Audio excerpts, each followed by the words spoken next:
ભારતીય postal employee union postman એમટીએસનું પ્રથમ વાર્ષિક અધિવેશન જોરબા હોટેલ ડીસા ખાતે યોજાયું હતું, જેમાં કાર્યક્રમમાં મુખ્ય મહેમાનમાં શ્રી પ્રભાતભાઈ ડાંગર સર્કલ સેક્રેટરી તથા રાજકોટના ડિવિઝન સેક્રેટરી રામાભાઈ રામાવત ઉપસ્થિત રહ્યા હતા. બનાસકાંઠા ડિવિઝનમાંથી Bharatbhai Darji organise secretary group B Gujarat circle અને Lavjibhai Chaudhari division secretary group C Banaskantha પણ ખાસ ઉપસ્થિત રહ્યા હતા.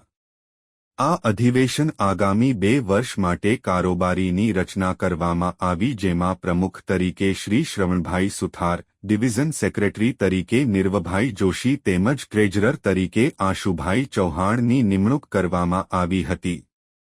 અહેવાલ રિપોર્ટ ભરત ઠક્કર ડીસા બનાસકાંઠા.